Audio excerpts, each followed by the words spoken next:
In the heart of Los Angeles, nestled among the palm trees and sprawling mansions, stands a house with a dark and sinister past, known as the Murder House.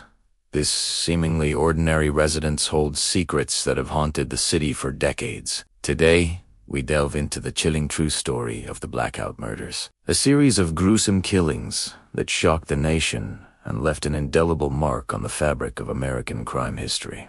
It was the summer of 1969, and Los Angeles was in the grip of a heat wave. The city's power grid strained to its limits. Begun to file, as darkness fell over the neighborhoods, a sinister presence emerged from the shadows. In the pitch-black streets, a killer stalked his prey, taking advantage of the chaos and fear that gripped the city. The first victim was found on a sweltering August night. Sarah Thompson, a 23-year-old aspiring actress, was discovered in her apartment, brutally stabbed to death. The crime scene was a nightmare of blood and violence, with no signs of forced entry. As detectives combed through the evidence, they were struck by the killer's methodical approach and apparent knowledge of forensic techniques. Over the next 2 weeks, 4 more bodies were discovered, each bearing the same horrific hallmarks of the first murder. The victims, all young women, had been carefully selected and stalked before their untimely deaths. The killer seemed to revel in the terror he was causing, leaving taunting messages for the police at each crime scene. As the body count rose, so did the panic in the city. People barricaded themselves in their homes,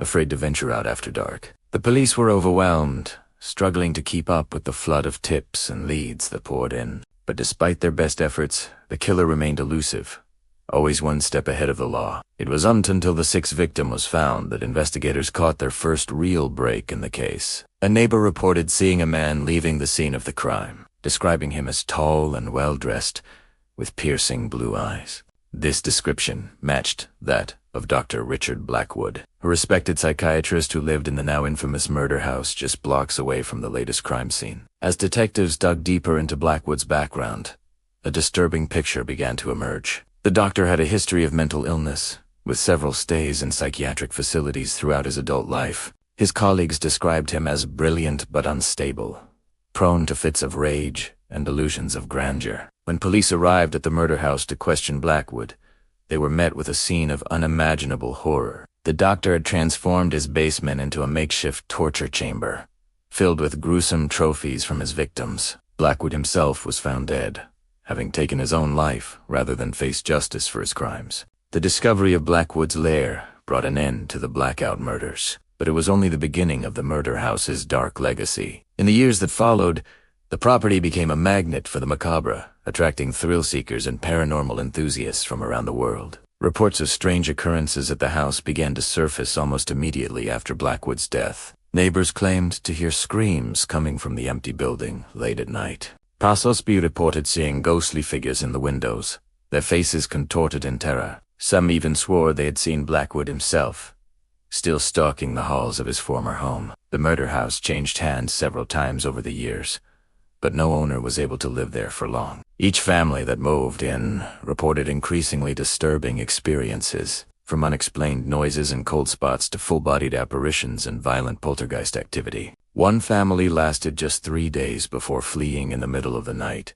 leaving all their possessions behind. As the house's reputation grew, so did its power to attract the curious and the foolhardy. Urban explorers and ghost hunters flocked to the property, hoping to capture evidence of the supernatural. Many left with chilling stories and unexplained footage, further fueling the legend of the murder house. In 1985, a team of paranormal researchers, led by Dr. Elizabeth Crane, conducted a week-long investigation of the house. Their findings, published in the Journal of Paranormal Studies, remain some of the most compelling evidence of ghostly activity ever recorded. Audio recordings captured disembodied voices pleading for help, while thermal cameras detected cold spots that defied explanation. Perhaps most disturbing were the experiences of the researchers themselves. Several team members reported vivid nightmares of being chased through the house by a shadowy figure with glowing blue eyes. One investigator was found unconscious in the basement, with no memory of how he got there.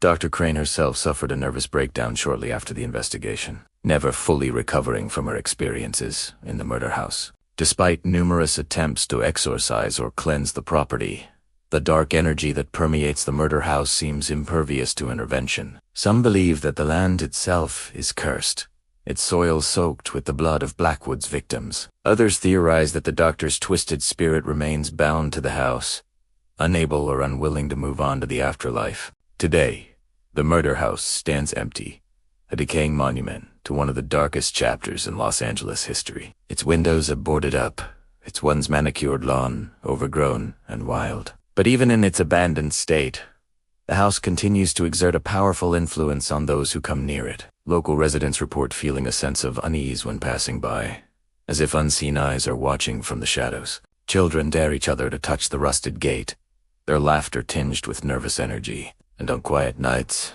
when the wind is still and the moon is high, some swear they can hear the faint sound of screaming carried on the breeze. The true story of the Blackout murders and the haunting of the murder house serves as a chilling reminder of the darkness that can lurk behind even the most ordinary facades. It is a tale of madness and murder, of justice and retribution, and of the thin line that separates the world of the living from the realm of the dead. As we reflect on this tragic chapter of history, we are left to wonder, can a place truly be evil? Can the echoes of past violence continue to resonate through time, leaving an indelible mark on the physical world? Or is the true horror of the murder house not in its ghostly inhabitants, but in the very human capacity for cruelty and violence that it represents? Whatever the truth may be, one thing is certain.